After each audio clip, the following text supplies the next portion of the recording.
Assalamualaikum warahmatullahi wabarakatuh.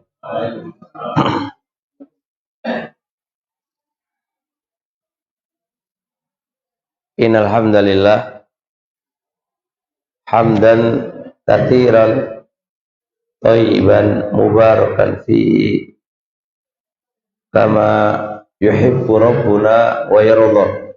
Asyhadu an la ilaha illallah wahdahu la syarikalah wa asyhadu anna Muhammadan abduhu wa rasuluhu la nabiyya ba'dah. Alhamdulillah, Allah Subhanahu wa taala memberikan taufik, pertolongannya, i'ananya, hidayahnya untuk bisa hadir di majelis dari majelis ilmu yang mana majelis ilmu adalah tamannya surga. Kata Rasul alaihi salatu wassalam, an Anas bin Malik radhiyallahu taala anhu, idza marartum bi riyadil jannati farta'u. Apabila kalian itu melewati taman surga, maka singgahlah. Ditanya, wahai Rasulullah, apa sih taman surga? Maka kata Rasul alaihi salatu wassalam, hilakud dzikri, halaqah ilmu. Halaqah ilmu. Nah, dan halaqah ilmu adalah tempat pelunakan hati. Hati itu biar tidak keras. Hati itu biar tidak keras. Kerasnya hati itu melebihi kerasnya hati daripada kerasnya gunung. Gunung itu keras sekali, tapi ketika masih diperdengarkan Al-Quran itu bisa hancur. Berarti masih lunak dibandingkan dengan hati-hati kita. Hati-hati kita dibacakan Al-Quran, dibacakan nasihat, itu nggak mental. Kenapa nggak mental? Saking kerasnya hati. Oleh karenanya, ada seorang laki-laki datang ke Hasan Al-Basri, yashku an qasawati qalbi. Ada seorang datang ke Hasan Al-Basri mengadukan, mengeluhkan tentang kerasnya hati. Faqala, apa katanya Hasan Al-Basri? Beliau mengatakan, udnuhu ila halaqati dzikr.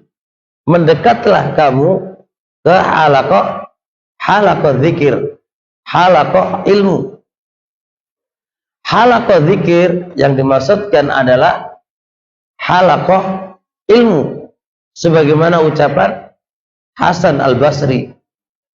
Karena ma'rifatul halal wal haram wa ma'rifatul wajib wal mustahab, mengetahui halal dan haram, mengetahui mana perintah, mana larangan, itu adalah yang bisa mengingatkan kita kepada Allah Subhanahu wa ta'ala.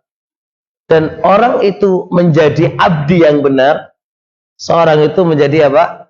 Abdi yang benar kalau dia bisa melakukan mana perintah dan bisa menjauhi mana larangan.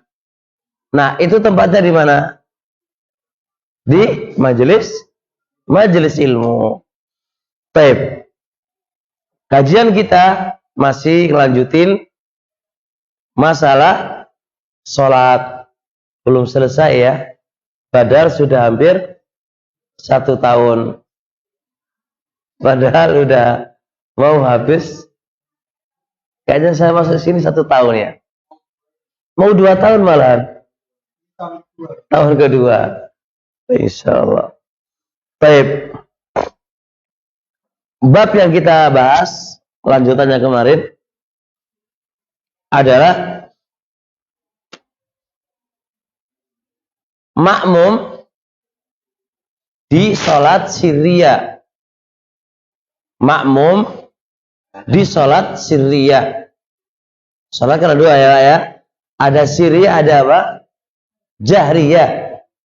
Kalau sirriyah kayak apa? Sholat zuhur, sholat asar. Nah, makmum ini sholatnya sholat sirriyah. Apakah dia membaca surat? Bukan Fatihah ya. Membaca surat. Itu bacanya lirih apa kencang? Apa keras? Paham ya? Makmum. Makmum ini. Kalau makmum berarti ada imamnya loh ya. Salat sirriyah. Salat apa? Sirriyah. Nah, membaca suratnya itu membacanya dengan lirih atau dengan keras. Nah, jelas Allah. Baik. Al-Imam Nawawi dari kalangan ulama Syafi'iyah. Al-Imam Nawawi dalam kitab Al-Majmu'. Al-Imam Nawawi dalam kitab Al-Majmu' mengatakan ulama itu sepakat.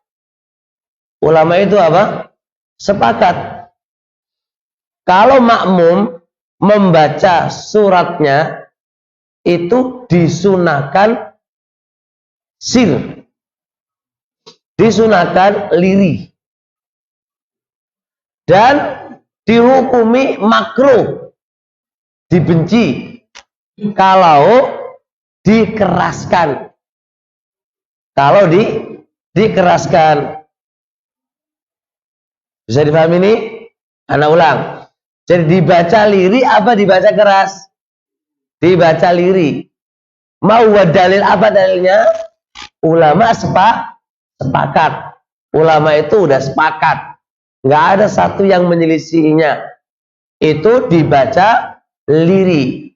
Bahkan kalau dibaca keras justru malah dihukumi apa? Dihukumi makruh, dibenci malahan. Justru malah dihukumi makruh, dibenci malahan. Nah,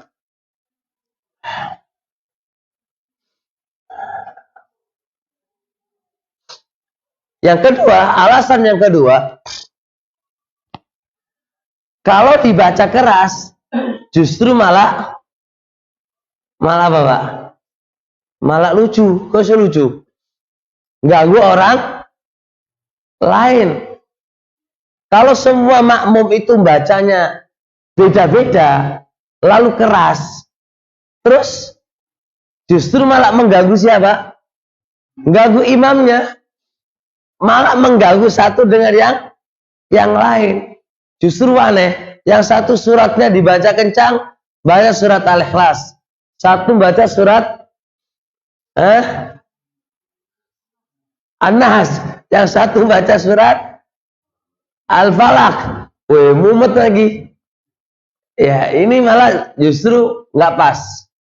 Makanya ulama sepakat itu dilirihkan. Itu dilirihkan.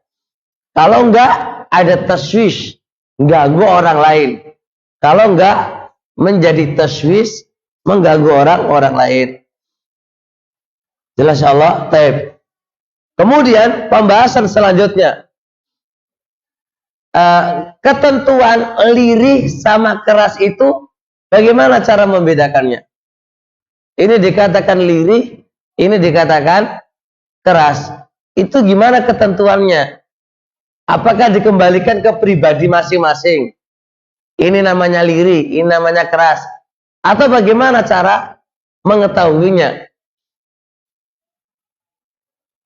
Al-Imamu Al-Karhi. Imamu Al-Karhi disebutkan dalam kitab Bada'i As-Sona'i'. Dalam kitab itu memberikan penjelasan bahwasanya ketentuan keras dan pelan itu terletak pada kata membaca. Ingat, membaca. Membaca itu adalah fi'lul lisan, perbuatan lisan. Namanya membaca ini kan membaca. Membaca itu adalah perbuatan lisan. Nah, berarti yang namanya itu perbuatan lisan cukup dengan menghasilkan huruf dan menyusun huruf. Cukup dengan apa tadi? Menghasilkan, menyusun huruf dan jelas ya? Mengeluarkan huruf dan menghasilkan huruf dan menyusun huruf. Walaupun nggak ada suara. Walaupun nggak ada suara. Walaupun nggak ada suara. Kenapa? Kalau suara itu nanti larinya ke telinga. Kerjaannya telinga. Sedangkan membaca itu kerjaannya lisan. Nah, ketika ada suara itu nanti baru apa? Kerjaannya untuk lisan mendengarkannya. Bisa dipahami? Nah, berarti kalau orang itu membaca tanpa ada suara itu sudah cukup, dan itu namanya liri. Udah. Tapi kalau dia suarakan, hanya dia sendiri yang mendengar, itu nggak dianggap membaca. Maksudnya nggak dianggap membaca itu sesuatu yang lebih. Sesuatu yang lebih. Kalau sudah didengarkan, berarti naik ke kerjaannya telinga. Bisa dipahami insyaallah? Nah, itulah yang namanya liri. Berarti kalau didengarkan oleh telinga, itu berarti namanya keras. Masuk keras. Cuma keras bertingkat-tingkat. Ada keras yang dia hanya mendengar, ada keras orang lain mendengar. Tapi itu dikategorikan apa? Keras. Karena kalau sudah telinga mendengar, itu berarti sudah ada pengeras suara yang telinga mendengar. Itu namanya keras. Bisa dipahami? Sekarang saya tanya. Kalau membacanya itu keras, bahasa keras, itu berarti telinga mendengar. Kalau bahasa itu membaca, maka cukup dengan apa? Gerakan lisan saja. Cukup dengan gerakan lisan saja. Bisa dipahami Pak ya? Bisa dipahami? Baik. Kesalahan fatal adalah membaca, tapi yang membaca itu hatinya, bukan gerakan lisan. Itu bukan namanya membaca. Itu namanya apa? Membatin, Pak. Orang moco, jenenge batin. Bisa dipahami ya? Nanti kita akan bahas bab khusus, nggak sah nanti jadinya sholatnya nanti. Kalau dibatin. Karena harus dibaca. Mohon paham ya? Jelas? Ada pertanyaan? Yang cara lisan tadi saya cuma umi gitu aja. Ya umi itu namanya baca. Umi itu baca. Yang penting gerak. Karena membaca itu gerakan lisan. Lisan itu ya harus bergerak, itu jenenge maca. Tapi kalau lisane tadi nggak gerak, mek atine gerak, itu kudu maca jenenge batin. Oke? Nggak boleh, nggak boleh. Nggih, harus baca. Bahkan nanti nggak sah. Kita akan sebutkan dalam bab khusus setelah ini. Tapi yang terpenting pelajaran kita di sini apa?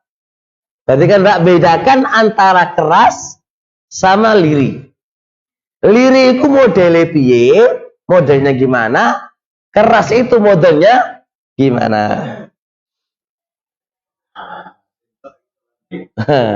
Batil tak salah nanti. Baik. Selanjutnya, apakah membaca sah dengan hati? Ini kita akan bahas tanpa digerakkan lisan kita. Apakah membaca itu sah dengan hati tanpa digerakkan lisan? Wal jawab tidak sah. Wal jawab tidak boleh dan bahkan tidak sah. Lu kok iso nggak sah? Perhatiin Pak. Di dalam bacaan surat Anda, bacaan Anda itu ada yang rukun. Kayak apa? Maca takbiratul ihram. Iku rukune salat. Miftahus salati atau wuru. Kuncine salat itu adalah thaharah. Tahrimuha at-takbir. Menutup yang awalnya boleh menjadi haram itu dengan maca takbir. Maca Pak, maca takbir. Wa tahliluha dan menjadi halal. Awalnya kan haram tuh. Nggak boleh ini, nggak boleh itu kan haram tuh. Menjadi halal semuanya dengan membaca salam. Nah, berarti orang yang mek di batin maca takbiratul ihram tidak dilafadzkan berarti tidak sah. Soalnya rukuni sholat. Berarti batin itu tidak membaca Pak. Karena hati dengan lisan itu dua kerjaan yang berbeda. Tambah lagi membaca Fatihah. Fatihah rukuni sholat. La sholata liman lam yakra bi Fatihatil kitab. An Ubadah ibnu Samit. Nggak sah sholat seseorang bagi yang tidak membaca lafadz hadis moco duduk batin, nggak sah. Jelas ya? Maka jadi lihat sebagian kaum muslimin itu orang sholat ini dari awal sampai akhir meneng wae. Nah, terus piye iki? Tanya Pak udah sholat? Sholat. Udah sholat kok meneng wae? Tak batin kabeh nak ngono jawabin. Tak batin kabeh nak gitu. Dibuatin semuanya. Nah ini nggak benar. Nggak boleh. Ya. Kemudian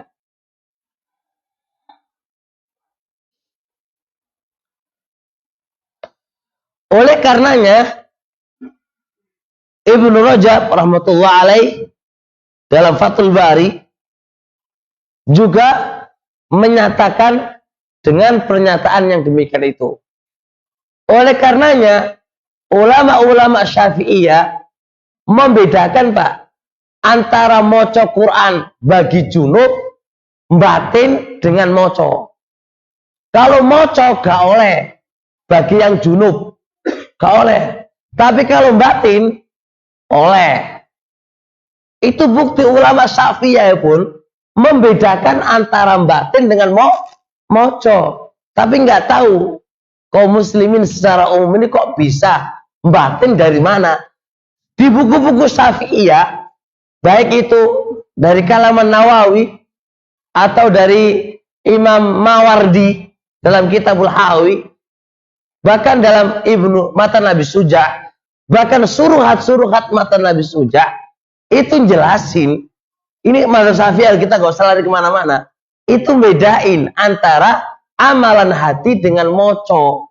Dibedain oleh mereka. Dan sholat pun itu bukan amalan hati di dalam bacaan lo. Itu bukan amalan hati, tapi amalan lisan. Jelas insyaallah. Baik.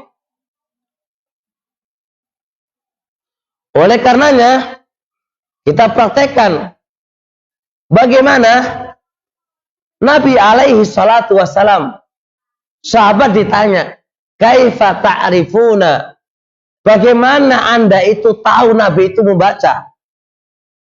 Ya kan? Padahal Nabi menghadap kemana? Ke depan. Terus gimana? Sebagaimana hadis Khabbab radhiyallahu ta'ala anhu, akan Nabi alaihi salatu wassalam yaqra'u fi dzuhri wal asr. Apakah Nabi itu membaca surat ketika sholat zuhur dan sholat asar? Kalau maghrib jelaskan dengan ada suaranya. Ini zuhur dan asar itu coba Nabi itu mau copora. Maka Khabbab mengatakan, "Na'am, ya mau." Kami nanya lagi, bi ayyi syai'in kuntum ta'rifuna? Dengan cara apa kalian mengetahui Nabi itu baca? Qal bittirabi lihyatihi, dengan goncangan jenggotnya. Jenggot itu goyang-goyang, Pak. Itu berarti moco. Berarti moco dengan gerakan apa? Lisan. Soalnya jenggotnya obah. Jenggotnya orang obah. Itu berarti amalan batin. Kebatinan ya. Kebatinan.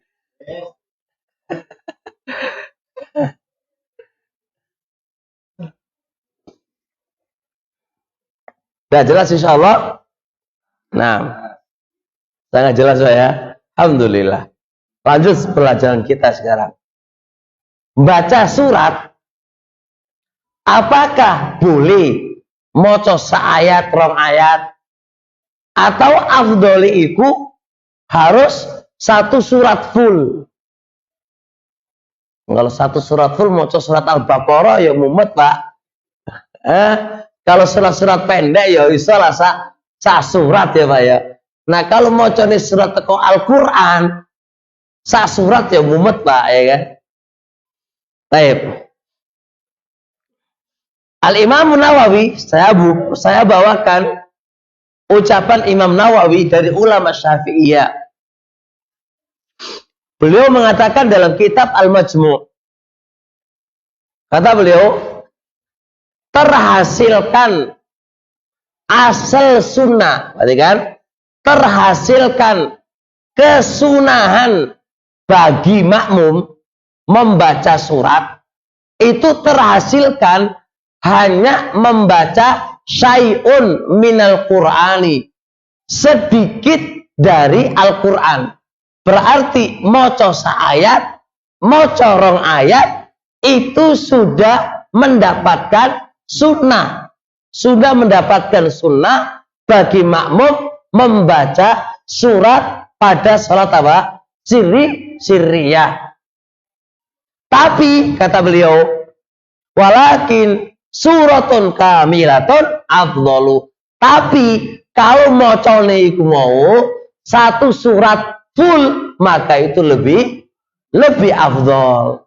Tapi kalau membaca seayat, dua ayat, tiga ayat, itu sudah mendapatkan apa? Sunnahnya. Sudah mendapatkan apa? Sunnahnya. Tapi kalau mocone satu surat full, itu lebih afdal. Bisa dipahami? Jelas insyaallah? Nah, lanjut. Baik, kemudian Ibnu Qayyim dalam kitab Zadul Ma'ad. Ibnu Qayyim dalam kitab Zadul Ma'ad membawakan sebuah beberapa hadis Nabi alaihi salatu wassalam, kalau di surat-surat yang panjang, Pak, di surat yang panjang, ternukilkan dari Nabi, Nabi itu pernah membaca satu ayat tok. Di antaranya Nabi pernah membaca di rakaat yang pertama, Qulu amanna billahi, sampai akhir dalam surat Al-Baqarah ayat 136. Mek moco satu surat tok. Di rakaat yang kedua, Nabi membaca ya ahlal kitab ta'alu ila kalimatin sawa'i, sampai akhir dalam surat Ali Imran ayat 64. Buktinya ini adalah boleh membaca satu ayat tok. Rasulullah pernah membaca satu ayat. Di rakaat yang pertama, membaca rakaat yang kedua apa? Membaca rakaat yang kedua satu ayat. Itu berarti boleh. Itu berarti boleh. Cuma afdhalnya apa? Satu surat. Dan juga firman Allah Subhanahu wa taala, "Faqra'u ma tayassara minal Qur'an." Bacalah apa-apa yang mudah. Nah, yang mudah bagi dia mek rong ayat, alhamdulillah. Wong mudah isamono, Cak. Mudahnya segitu kan. Nah, itu loh. Bisa dipahami insyaallah? Nah, sekarang pertanyaannya, Pak. Gimana sah nggak ada kata dia bilang Allahu Akbar terus bilang Alif Lam Mim Allahu Akbar. Saya kira orang enggak juga deh.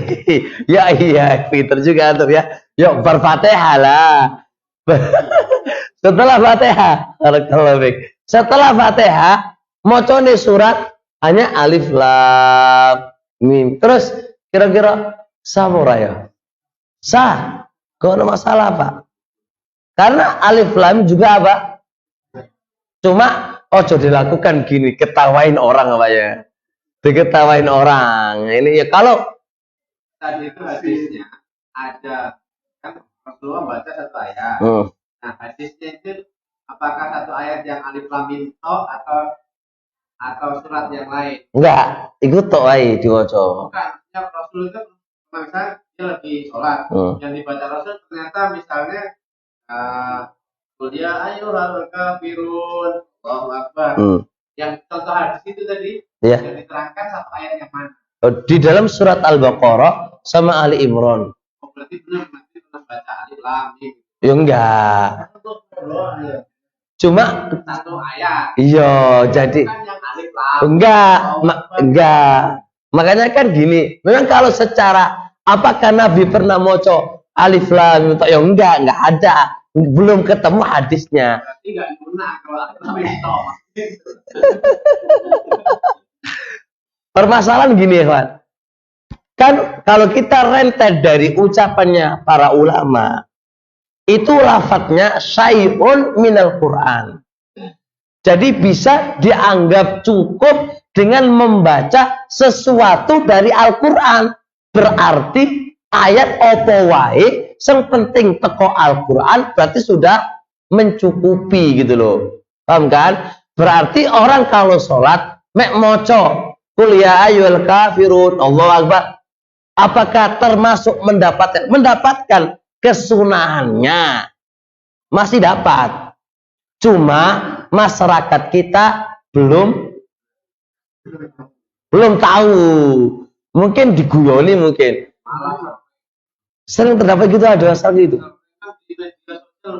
Oh gitu, tak mbok maneh sing kate ngono.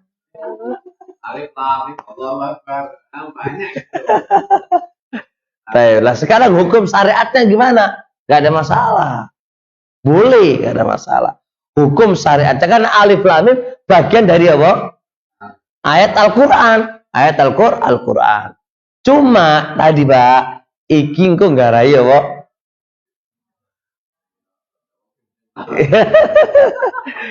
Jadi ojo dilakukan ya, walaupun kaidahe ora ono masalah. Iya. Baik, lanjut.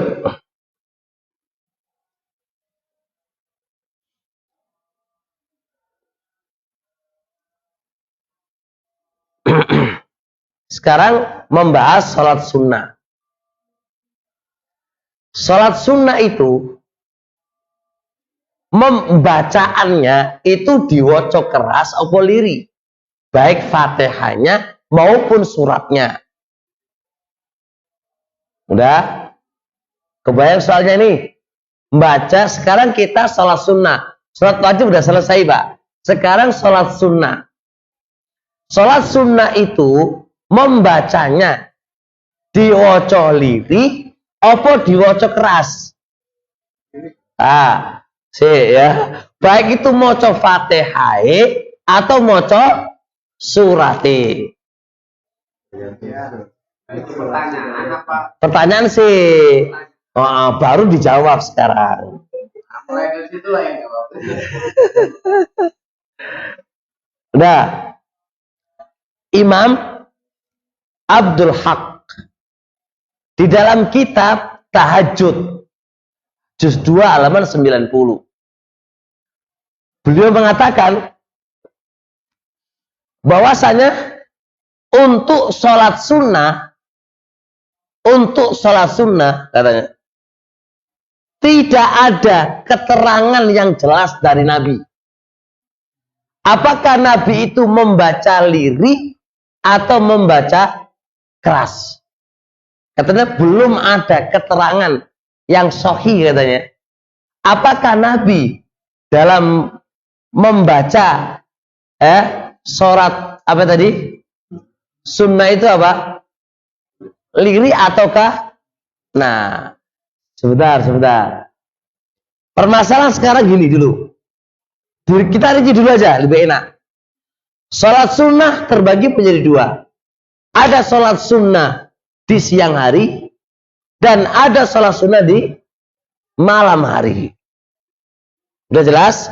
Nah, sholat sunnah yang di siang hari, siang hari ya, kata Imam Abdul Haq, itu nggak ada riwayat yang sahih yang menjelaskan Nabi itu membaca lirih atau keras. Nggak ada riwayat yang sahih, yang jelas, yang gamblang. Itu diwoco keras apa diwoco lirih. Nah. Cuma alhamdulillahnya Imam Nawawi lagi di dalam kitab Majmu' memberikan penjelasan. Ulama sepakat, nggak ada menyelisih ya. Ulama sepakat kalau sholat sunnah di siang hari itu dibaca lirih dan disunahkan moco lirih. Disunahkan Pak, disunahkan membaca apa? Lirih. Bila khilaf, tanpa ada satupun ulama yang menyelisihinya. Baru bahasanya disunahkan Pak. Kalau andai kata dibaca jar, batal apa enggak? Enggak batal. Karena disunahkan saja. Jadi kalau andai kata ada orang sholat duhur Pak, sholat duhur, imami diwaca apa? Keras. Imami maca keras. Itu berarti apa? Sah nggak sholatnya? Sah, tapi menyelisihi sunnah. Menyelisihi sunnah. Ulama sepakat itu menyelisih sunnah. Berarti nggak benar. Sah. Sah. Jelas sah. Roda aneh, Pak. Iya roda aneh. Wong ora nyunah kok. Ya roda aneh. Karena ada dulu di tempat kami, di sebuah tempat lah, gitu kan? Itu ngajarin anak-anak sekolah. Jadi sholat asar sama anak-anak MI itu imamnya Pak moco keras.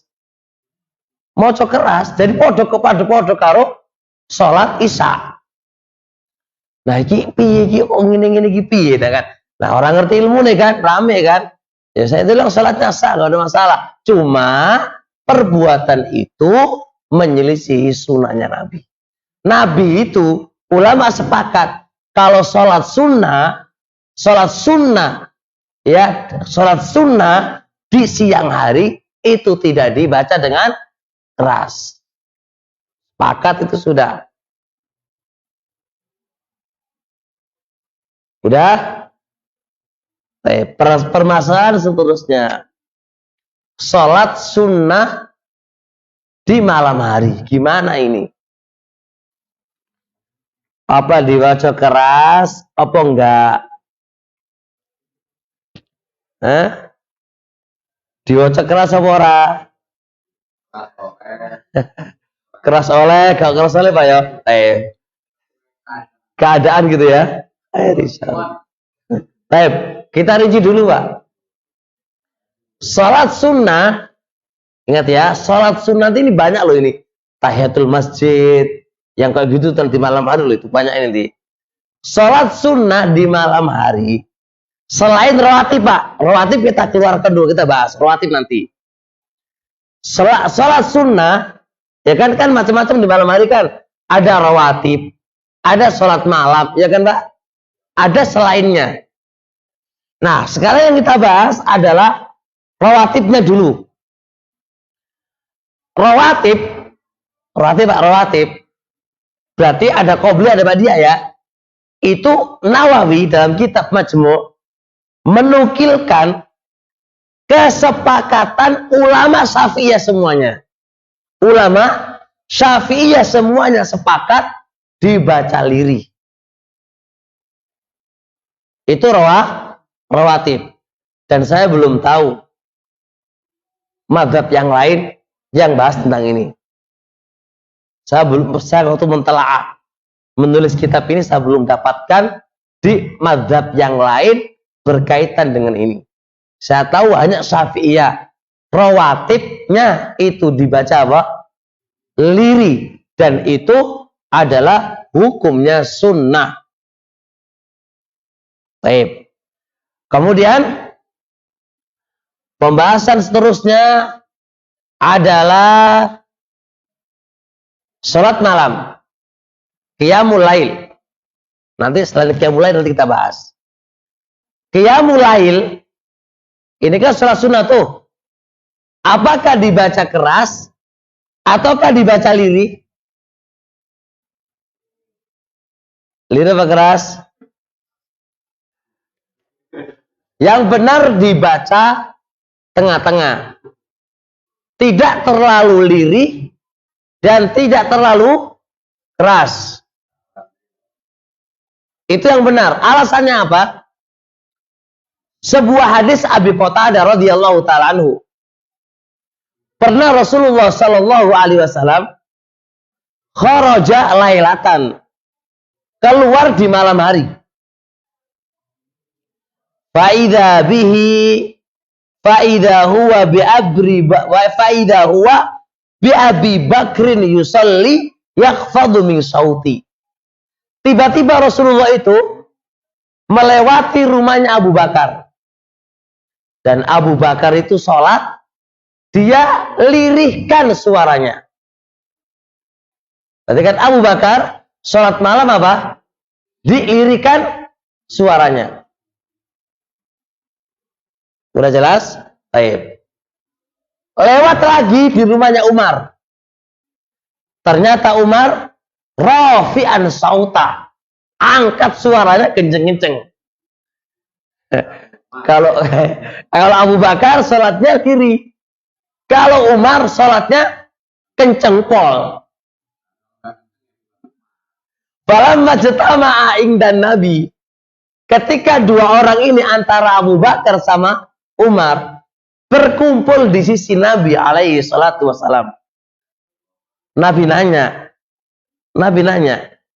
wahai Abu Bakar, marartu bika wa anta tusolli. Aku semalam itu melewati rumah kamu.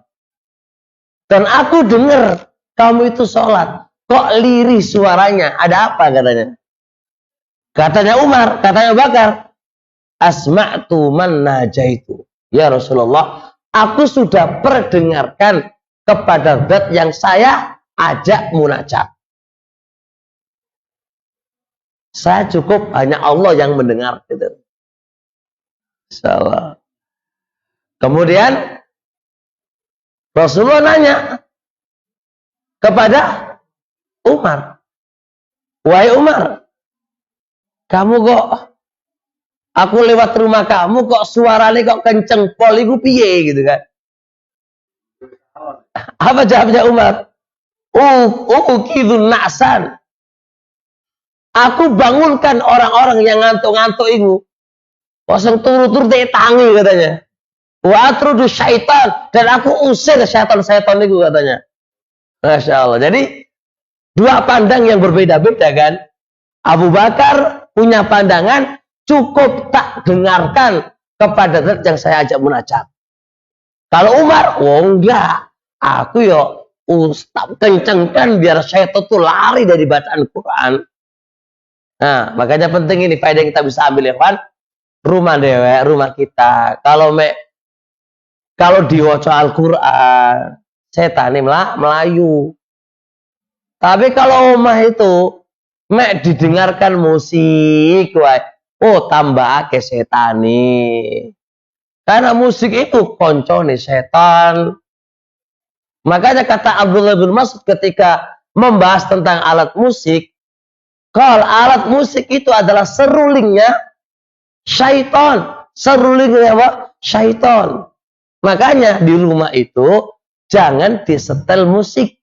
Harusnya disetel apa? Al-Quran. Biar tenang. Hati itu biar tenang. Orang udah setani. Nah, lihat. Mensikapi yang demikian ini, apa jawaban Rasulullah Sallallahu Alaihi Wasallam? Apa kata beliau? Kata dia, wahai Abu Bakar, irfa sautaka syai'a. Hei Abu Bakar, angkat dikit suara kamu. Wahai Umar, ikhfat sautaka syai'a. Lirihkan dikit suara kamu. Berarti sholat malam sunnah kan Pak? Itu adalah dibaca dengan apa? Dibaca dengan jahar. Cuma jaharnya jangan kenceng pol. Jangan kenceng pol. Jadi di atas lirik dan di bawahnya jahar. Jadi ada suara tapi suaranya tidak kencang. Itu kalau sholat sendirian. Karena sholatul lail sunnahnya adalah sendirian. Bukan apa? Bukan dengan jamaah. Beda dengan tarawih. Kalau tarawih jelas. Karena tarawih dalilnya jelas. Itu dengan jamaah. Itu berarti keras. Nah, sunnah-sunnah yang lain selain tiga tadi, sunnah-sunnah yang lain selain tiga ini, selain dua tadi, itu diwaca keras apa diwaca lirih? Misal contoh, bagi yang berpendapat di sana ada sholat taubat, taruhlah hadisnya sahih, misal contoh, dia tunaikan waktu malam hari. Apakah membacanya lirik atau keras? Ini yang kita bahas sekarang ini. Atau apalagi sholat sunnah yang dikerjakan di malam hari selain itu? Hah? Itu kan bagian sholat malam, no? Apa? Habis sudah? Sholat apa? Sholat minta jodoh. Oh, minta jodoh. Sholat hajat. Oh, istikharah. Ayo.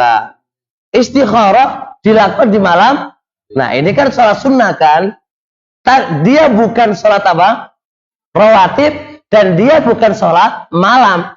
2 rakaat yang berdiri sendiri menurut pendapat yang paling kuat. Dikerjakan di malam hari. Apakah bacanya apa? Keliri atau keras? Atau sholat selesai tawaf? Ya kan? Selesai tawaf di malam hari. lirih, apakah tidak lirih. Nah ini permasalahan. Masya Allah.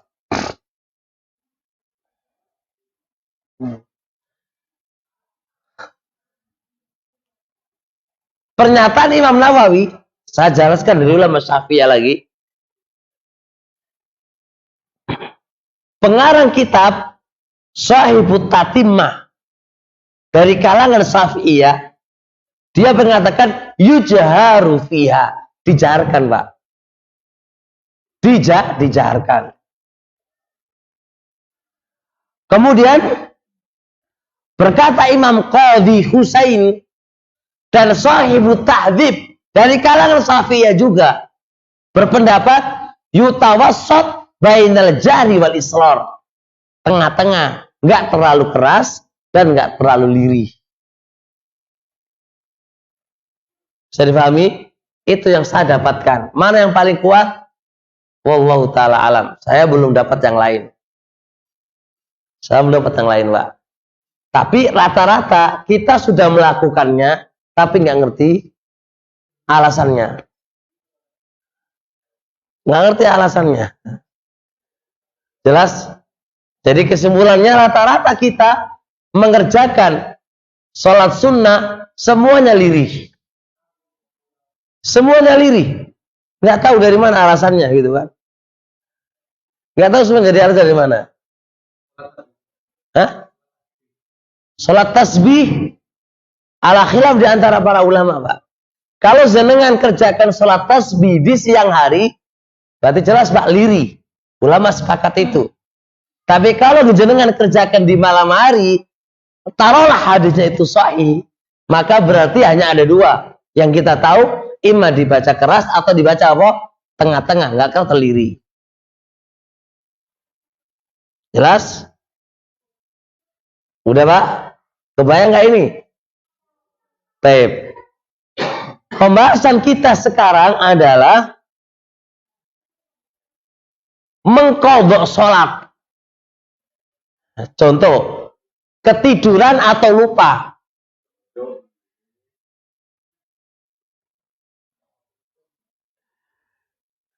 Baik, Pak, jelas ini. Ini perlu dibahas.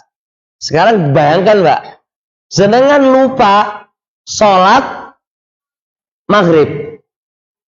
Ingatnya jam 9 siang. Iya. Besoknya. Bicara di moco sampean.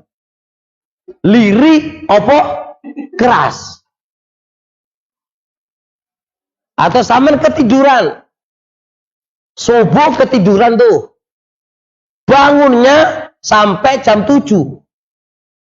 Apakah dibaca lirih atau dibaca keras? Kalau subuh jelas keras, Pak. Karena masih malam. Ini udah kelewatan, matahari udah terbit tuh. Ya kan? Kebayangkan baru kita ngaji. Piyo, kita waca opo yo. Keras opo lirih ya gitu kan.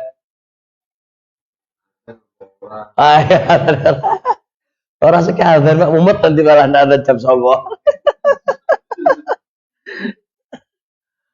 Tapi permasalahannya begini, Ikhwan. Ada sisi kesepakatan, ada sisi perselisihan. Sisi kesepakatannya, kalau qadhanya itu di waktu yang sama, nggak ada masalah. Qadhanya di waktu yang sama. Contoh, lupa atau ketiduran, sholat siang, ingatnya di siang hari, nggak ada masalah, Pak. Karena masih siang. Kalau lupa dan ketidurannya itu malam, sholat malam hari, tapi ingatnya di malam hari, nggak ada iskal. Karena tinggal ngikutkan aja. Bisa dipahami nggak? Ini sepakat sudah. Kalau siang hari berarti lirih kan? Kalau malam hari berarti apa? Jahar kan gitu kan? Nah, sekarang yang permasalahannya berbeda. Sholat yang dia lupa itu siang hari, ingatnya di malam hari. Atau sebaliknya, ini gimana? Misal contoh, sebuah hadis Nabi alaihi salatu wasalam, man nama au nasiyaha fa sholatuha idza dzakaraha. Kalau dia lupa atau ketiduran, maka sholatlah ketika dia ingat. Nggak boleh begini. Lupa sholat, ketiduran sholat zuhur, ketiduran sholat subuh, ya wis tak nunggu subuh mana wis, gak oleh. Harus dikerjakan pas dia ingat. Lah ingatnya maghrib, kayaknya subuh tadi aku gak sholat lali, ya berarti kan gampang Pak, bisa diwaca dengan jahar karena podok malamnya. Nah sekarang lupa sholat zuhur, ingatnya di malam hari ini piye, keras apa ora? Di masjid ada insyaallah.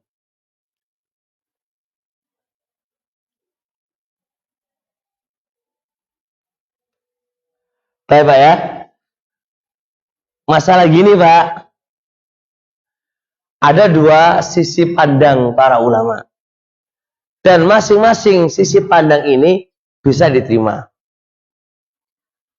Sebagian ulama memandang adalah lihat sholat yang dilupakan.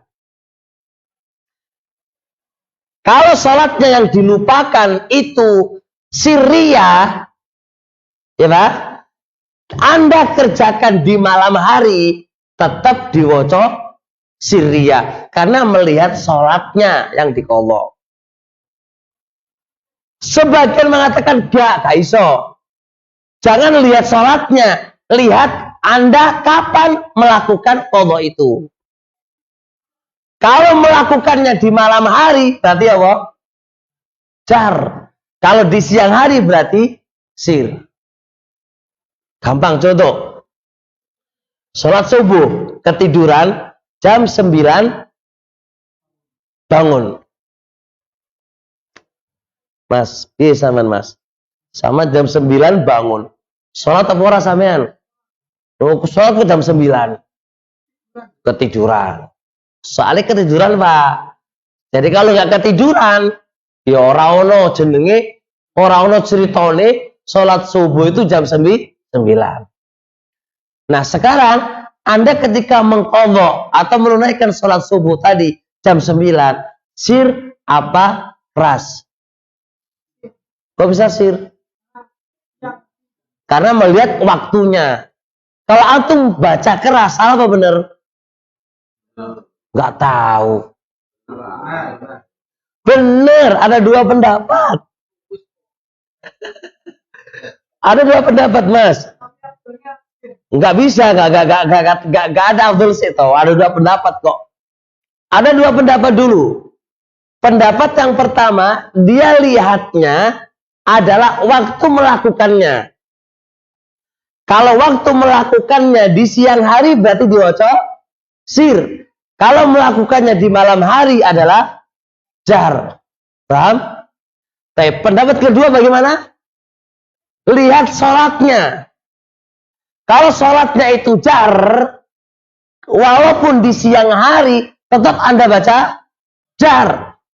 Karena nggak melihat waktu melakukannya, tapi lihat jenis sholatnya. Paham Mas? Berarti kalau antum tadi ketiduran sholat subuh tadi sampai jam 9, berarti bisa dua cara kan? Cara pertama diwaca sir karena melihat waktu melakukannya. Boleh nggak dibaca keras? Boleh, karena apa? Melihat jenis sholatnya. Pinter antum. Masya Allah. Jadi kalau terjadi kayak gitu Pak, kita itu punya ilmunya gitu loh. Ini diwaca sir apa enggak? Jangan-jangan kita itu ketiduran karena kita enggak open dengan agama kita. Ya wis leget wae wis, sir wae wis ora bertanya-tanya kira-kira bener enggak salat saya tadi bener enggak gitu loh. Nah, penulis saya pribadi Pak, saya condong kedua perkara ini boleh dilakukan. Karena nggak ada dalil yang gamblang, yang jelas, yang memutuskan masalah semisal ini. Nggak ada. Berarti al-amru wasi', perkaranya luas. Boleh diwaca sir karena melihat waktu, ya, atau jar karena melihat waktu, dan boleh dibaca apa? Sir atau jar karena melihat jenis sholatnya.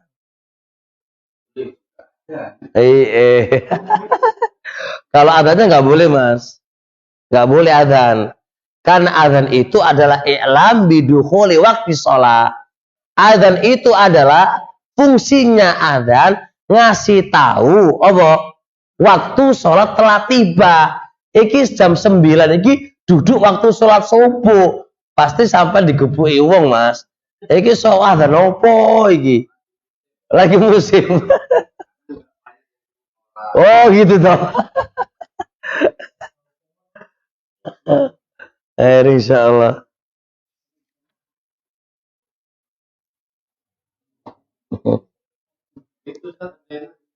Ya.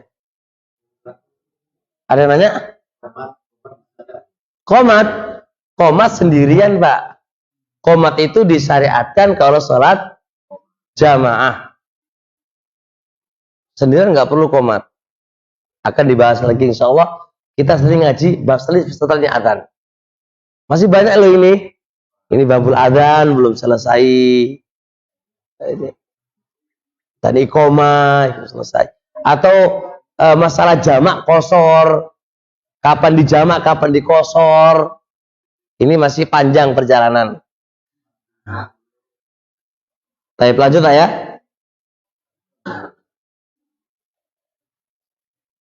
Udah ada pertanyaan kayak sini? Sementara belum ya. Mungkin yang lain, Bapak-bapak monggo. Jangan diem, Pak, ayo monggo. Jangan sungkan ya. Kami kasih waktu, monggo. Dirangkum dulu ya. Yang pertama apa tadi?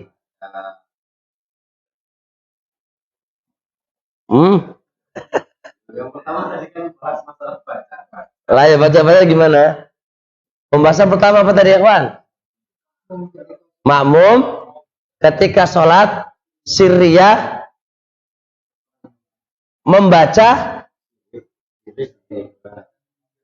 membaca suratnya berapa gitu kan? Sir apa keras ya? Sir apa keras? Baik. Yang kedua, batasan sir sama keras itu apa? Ketiga, membaca suratnya itu boleh nggak seayat ataukah satu surat sempurna? Pembahasan kita selanjutnya apa? Sholat dengan hati. Siapa enggak? Terus mari ngono bahas sholat sunnah. Dibaca siri atau jahriyah? Buah kepol, Pak. Yes. Dan sekarang pembahasan kita adalah membaca panjang apa pendek. Maca surate lho, panjang apa pendek? Apa pendek terus kulhu tok wae? Atau bagaimana? Sekarang yang kita bahas ini menurut Islam, bukan menurut perasaannya orang-orang sekarang. Mahwa apa sih tuntunan syariat kita di dalam membaca surat? Apakah pendek ataukah panjang? Nah, pembahasannya adalah jikalau dia sholat sendirian, maka terserah dia. Mau 2 juz, mau 3 juz, mau 10 juz, terserah. Kalau dia sholat sendirian. Sebagaimana kata Rasulullah alaihi salatu wasalam, wa idza shalla ahadukum falyusalli kaifa syaa. Apabila salah satu di antara kalian sholatnya sendiri, falyusalli ma syaa. Sholatlah terserah dia. Mau pendek, mau panjang, mau seayat, mau sajus, 2 juz, enggak ada masalah.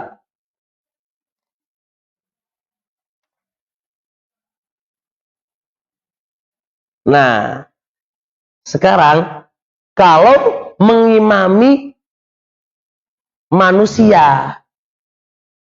Kalau ngimami manusia iki piye? Apa panjang terus? Ataukah pendek terus? Atau bagaimana? Atau nuruti makmumi? Ini kan ramai di antara kaum muslimin ini.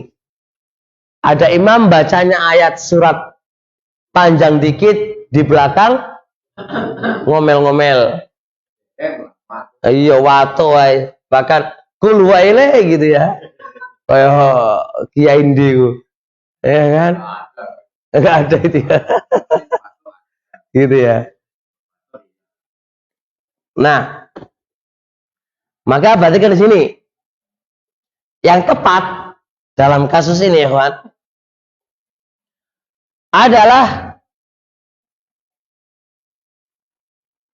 adalah seorang imam mengimami manusia yutilul qira'ata ahyanan, hendaknya sekali tempo itu membaca dengan panjang, tapi disertai dengan melihat keadaan makmum waktu itu.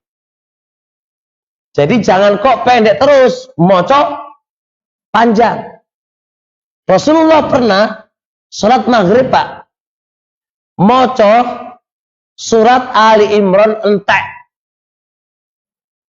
Ali Imran Pak entek. Surat maghrib. Nah, kalau kita mau lihat Nabi itu Masya Allah bacaannya juga panjang-panjang. Mengimami juga. Yang kita bahas ini adalah imami Pak sekarang. Boleh dan disunahkan dan dianjurkan mocone panjang. Sesekali tempo Pak, sekali tempo. Tapi ma'atan bi, ingat, imamnya harus paham tentang makmumnya. Kata Rasulullah SAW, idza amma ahadukumun nas falyukhaffif. Apabila salah satu di antara kalian ngimamin manusia, diringkas mocone. Kenapa? Fa inna fihim shaghira wal kabira wal dha'ifa wal marila. Karena makmum itu ada yang kecil, ada yang tua, ada yang lemah, ada yang sakit. Nah, makmum imam hukum asli hendaknya moco panjang. Tapi lihat di belakang, kira-kira makmum ini masih muda semuanya, ya wis panjang dikit lah. Tapi kira-kira makmum tadi itu ada yang tua, ada yang lain, itu berarti diperhatikan. Jangan komitmen pokoknya aku panjang tok dawa tok tanpa memperhatikan keadaan makmum itu salah. Tetap dan juga kita jangan kok pendek, kulhu tawai, ya juga jangan menyelisih sunnahnya Nabi. Jadi kita panjang sesekali tempo, tapi juga dengan memperhatikan apa? Keadaan makmum. Kita jangan terlalu tafrid dan terlalu ifrat. Jangan kita terlalu mengabaikan, nggak pernah panjang, dan kita juga jangan terlalu panjang tok tanpa memperhatikan makmum. Jelas ini insya Allah. Bahkan Rasulullah SAW pernah pingin panjang, Mbak. Pernah pingin panjang. Tapi karena ada tangisan anak kecil, maka Rasulullah apa? Hentikan langsung. Karena apa? Memperhatikan tentang keadaan makmum yang ada anak kecil menangis. Uridu an utawilaha. Aku ingin manjangkan bacaanku. Walakin nisamitu sautas sobiyabki. Cuma aku mendengar suara tangisan anak kecil. Faukosir, maka aku pendekkan. Karena mendengar apa? Anak kecil. Jadi jangan imam itu walaupun hafal Quran, wis pokoknya sak juz, nangis gak nangis terserah awakmu gitu kan. Ya itu iya. Itu ora tepat, gak iso. Jadi kita harus memperhatikan juga kondisi makmum dan kita juga harus memperhatikan apa? sunnahnya Nabi alaihi salatu wassalam. Zaman sekarang ikhwan, maca Iqra bismi rabbikal ladzi khalaq itu dibilang apa? Panjang. Mumet makhluk kita ini sekarang ini. Susah Paul. Sabihis dibilang apa? Panjang. Terus yang pendek gue sendi. Mekulu tawa ibu piye. Masa kalau makan aja tempe tok wae ya bosen ja. Masa kok kuluhu wae ora bosen to. Mau surat yang lain isi yang lain loh. Masa cerita satu hari-hari satu cerita gak bosen to, cerita. Tetap bosen hari-hari kok itu tok. Butuh nggak cerita yang lain? Yang lain lah. Seharusnya kan berpikir begitu kan itu. Apalagi yang dibaca adalah apa? Al-Quran, ucapan Rabb kita, ucapan Allah Subhanahu wa taala. Gitu loh. Bisa dipahami insyaallah? Baik, jadi itu kesimpulan teman-teman semuanya. Apa yang dirahmati Allah Subhanahu wa taala. Jadi ingat dalam membaca bacaan Al-Quran ya Pak ya. Ya ingat tidak boleh terlalu apa? Panjang. Jangan kok panjang terus, jangan kok pendek terus. Perhatikan, kita memperhatikan keadaan makmum, kita memperhatikan juga sunnahnya Nabi alaihi salatu wassalam. Apalagi subuh, sunnah-sunnahnya panjang. Jumat, sunnahnya apa? Al-Munafiqun Jumat, panjangnya pol. Apalagi sing imame panjang suaranya nggak enak bisa. Waduh. Padahal dewa itu suaranya apa bacaannya kan? Suaranya gitu. Insyaallah. Baik ya. Sampai di sini dulu, ada pertanyaan?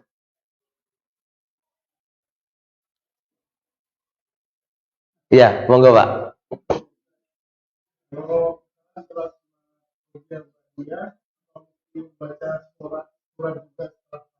Iya.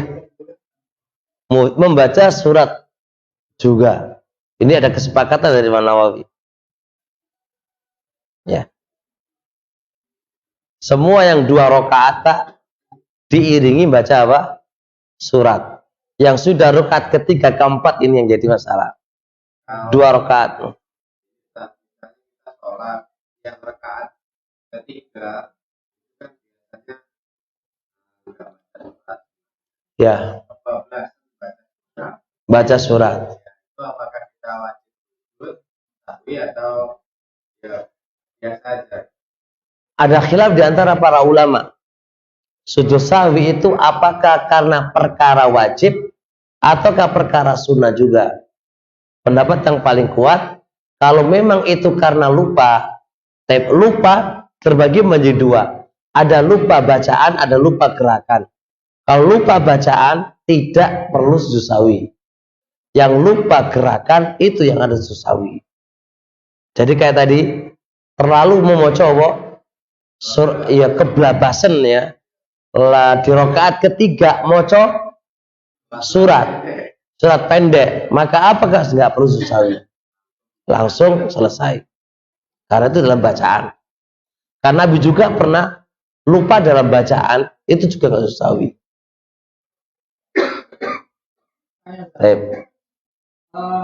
Perihal kita membaca di sholat jar, membaca surat tapi surat pendek, apakah itu harus turut? Kan kelas kemudian apakah sesuai urutan Al-Quran atau tidak? Nabi alaihi salatu wasallam membaca ayat juga tidak urut. Dan tadi surat Al-Baqarah ayat sekian, Ali Imran ayat sekian, kau urut. Dalam rakaat yang sama. Iya. Iya, nggak apa-apa. Hah? Urut-urutan surat. Nggak mesti harus urut. Iya. Iya. Nggak apa-apa. Satu surat. Dalam satu sholat, itu nggak mesti urut. Rakaat pertama, surat kulhu. Rakaat yang kedua Al-Kautsar, nggak ada masalah. Kalau ayatnya harus turut. Nggak ada masalah. Kata Allah itu nggak ada masalah. Dalam rakaat yang sama. Rakaat yang sama? Maksudnya rakaat pertama kita membaca 2 surat. Oh. Surat pendek. Apakah itu sesuai urutan? Nggak ada dalil harus urutan. 1 rakaat antum baca 2 surat. Pendalilan harus 2 surat yang berurutan itu nggak ada dalil. Yang terpenting Anda membaca surat. Tidak harus ada dalil untuk menggandengkan urutan, nggak ada.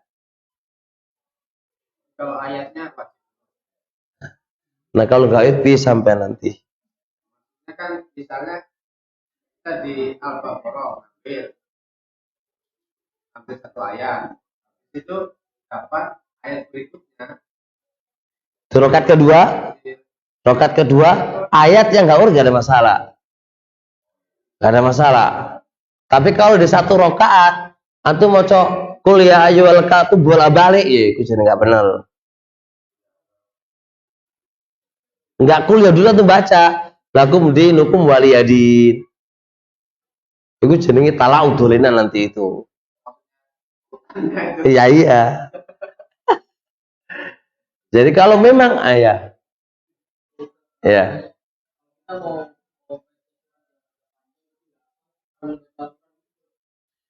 Pertama, para ulama ngasih keringanan pada sholat tarawih. Banyak para atar-atar mereka ngasih keringanan pada sholat tarawih. Jelas? Gimana kalau sholat fardu? Butuh dipahami ya. Kalau sholat sunnah itu toleransinya lebih banyak daripada sholat fardu. Sholat sunnah toleransinya lebih banyak daripada sholat fardu. Oleh karenanya mereka membolehkan, sebagian mereka membolehkan membaca dari Al-Quran pada sholat tarawih karena sholat sunnah. Kalau sholat fardu mereka lebih persempit dalam masalah sholat fardu. Walaupun begitu, tetap pendapat yang paling kuat. Dan itu kalau bisa, fardu atau sunnah. Kita tidak membaca lewat Al-Quran. Karena Allah mengatakan, faqra'u ma tayassara minal Quran. Bacalah apa yang gampang. Kita nggak perlu membebani diri. Kita nggak perlu membebani harus khatam Al-Quran di salat tarawih. Faqra'u ma tayassara minal Quran. Alasan yang kedua, yaqulu Rasul alaihi salatu wasalam, inna fis sholati la suhla. Sesungguhnya di dalam salat itu memiliki kesibukan khusus. Dan bukan kesibukan kita gerak apa? Gerak lagi. Kan pasti bawa Quran kan? Dan menggerakkan gini kan? Itu kan gerakan yang bukan gerakan sholat. Berarti tambahan di luar dari apa? Sholat. Berdasarkan 2 alasan tadi, Al-Quran dan juga apa? Hadis yang ada. Maka afdalnya, Anda nggak mengatakan nggak boleh ya. Afdalnya, faqra'u ma tayassara. Hafal aja, baca sesuai dengan apa yang kamu mampuin. Kalau ternyata imamnya me'apali sajus, ya mohon maaf, ojo jadi imam. Cari orang yang hafal Quran. Kalau apanya nggak mungkin, ya ojo jadi imam. Karena yang dibutuhkan imam adalah apanya mungkin. Paham ya kawan? Masalahnya di sini adalah ya ummul qauma aqra'um li kitabillah. Hendaknya yang menjadi imam, yang layak menjadi imam adalah orang yang hafal Al-Quran. Tentunya dengan mungkin, tentunya dengan bacaan yang bagus. Bacaan bagus itu makhrajnya. Baik. Nggak perlu pakai irama, Pak. Al-Quran kalau dibaca pakai irama cross, Irama apa lagi? Hah? Bayati dan seterusnya. Ini banyak ulama mengingkari. Irama-irama ini adalah irama musik. Jangan dimasukkan di dalam apa? Al-Quran. Syekh Shalih Fauzan mengingkari bahwasanya bacaan Al-Quran itu dengan irama-irama yang ada. Ini semuanya baru. Bahkan ulama qiraah,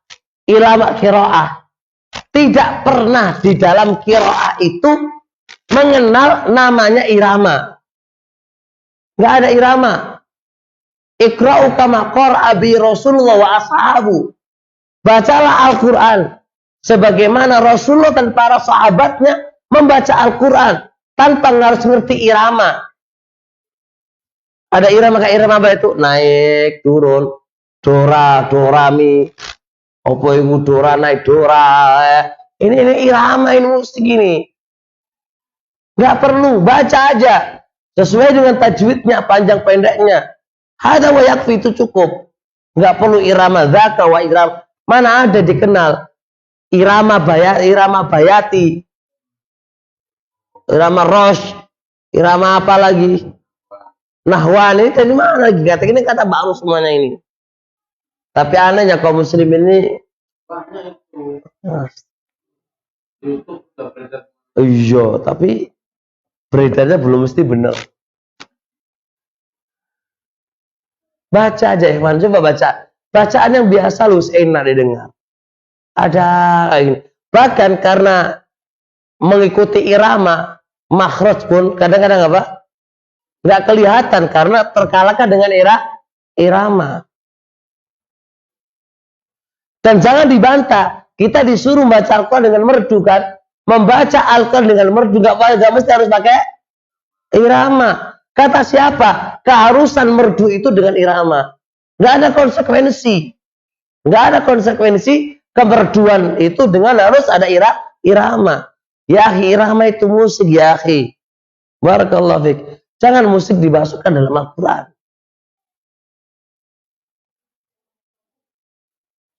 Maaf insyaallah Pak. Baik, gak ada lagi kan insyaallah. Kayaknya kelihatan pengen makan nih jamaahnya ini. Subhanakallah wa bihamdika asyhadu an la ilaha illa anta astaghfiruka wa atubu ilaik.